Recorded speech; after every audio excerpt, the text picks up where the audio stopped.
I'm going to read a passage from my forthcoming novel, In Solidarity with Ukraine. But I want to say something first.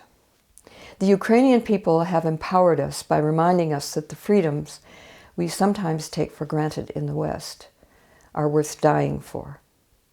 We can empower ourselves and hand that power back to Ukraine. Vladimir Putin wants to annihilate the Ukrainian nation. And by nation, I mean the culture in the broadest sense, identity, history, and collective memory. It's a form of attempted genocide. And speaking for myself, I feel that I want to do more than make monetary contributions. That I want to help the Ukrainian people ensure that their nation flourishes as long as human beings inhabit this planet, something which all peoples have a right to. However this terrible war ends, there will be a long process of rebuilding, of lives, as well as roads and cities. We don't know how much of that might take place in other countries. We can look at ourselves, our interests, skills, and passions, and ask, how can I help? We can educate ourselves about Ukrainian history, read Ukrainian novelists and poets in translation, listen to Ukrainian music. If we see a need that exists and there's no organization to address it, maybe we could start one. The excerpt I'm going to read is from the second volume of my novel, which is not yet published. It's from a long scene, and so I'll start at the beginning and then paraphrase part of it as a bridge to the end. It takes place in late September 1989 in Prague, when communism is beginning to visibly unravel. The main character, Catherine Angelis, is a young New Yorker, the daughter of Czech exiles who fled Prague in 1948 after the communists' seizure of power. So she's witnessing a system which 40 years earlier created the Stalinist terror, now in its death throes.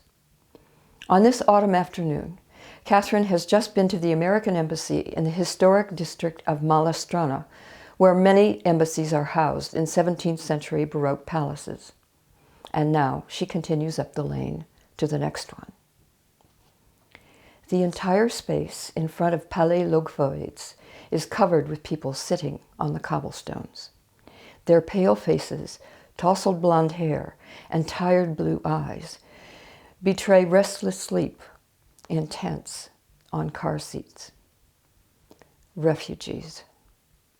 Refugees camped at the West German embassy, hoping for passage out of the East Bloc.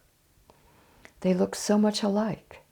The short hair and few trim beards on the men come from a regime like Czechoslovakia, where personal appearance is politically regulated. They are all young, and many are holding small children in their laps. Radio Free Europe has been reporting on the exodus, but it has not prepared Catherine for this scene, for the utter silence. There is vulnerability in the silence, and the drawn faces, and resolution. Catherine begins talking quietly with a young woman who reminds her of her own mother. The woman holds a sleeping 2-year-old boy in her arms, covered with a thin blanket. The late September sun is already low on the horizon, and the chill is penetrating.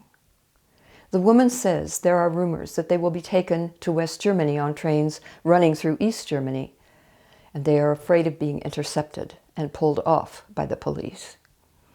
There is as much determination as fear in her voice and her weary blue eyes. So now Catherine helps an older Czech woman pour coffee from thermoses for the adults and hot chocolate for the children, and the woman insists on taking her to the back garden where refugees have been camping out for several weeks. And they are there when Hans Dietrich Genscher steps out on the balcony and announces to a joyous crowd that they are going to leave for the West. The crowd gradually disperses. Catherine reluctantly goes home to the apartment she shares with a Czech friend, and we listen in as she writes to her sister Christina, who's back in New York. This political shift makes me think of Grandpa's descriptions of the German occupation. First, the reprisals after Reinhard Heydrich was assassinated in 1942. How the Germans razed Lidice, shot every male over 16, shipped the women and children off to camps where they perished too, and burned the village to the ground. And then his stories about the liberation 3 years later, captured Germans executed, hung from trees and lampposts. Do you remember? That sudden shift has always seemed like trying to balance on the seesaw in the schoolyard, having the power of life and death over so many people one moment, and the next being totally at their mercy.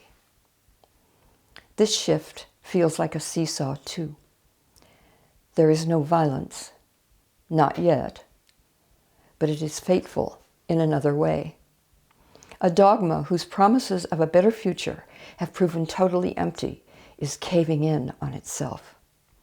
A monster that once froze people in terror is hemorrhaging to death. What will happen to these young refugees and their children? This region has been shaken by that question so many times through so many centuries. Will the parents find what they are looking for? Will they be able to raise their children as they hope? This is what touched me most, coming upon those families sitting in front of the embassy on the cobblestone. Their future and our past. The adults are the same age as Mama and Papa when they left Prague. Did our parents have something like the hope I saw in those eyes this afternoon? Or just fear? Just desperation? How did they get out? We don't even know, do we? We just know that it was not with television cameras and the foreign minister of a Western power. More we may never know, since Grandma and Grandpa are gone. How did they get out? What did they endure on the way? Those used to be distant questions having little to do with our own lives. But that has changed for me forever.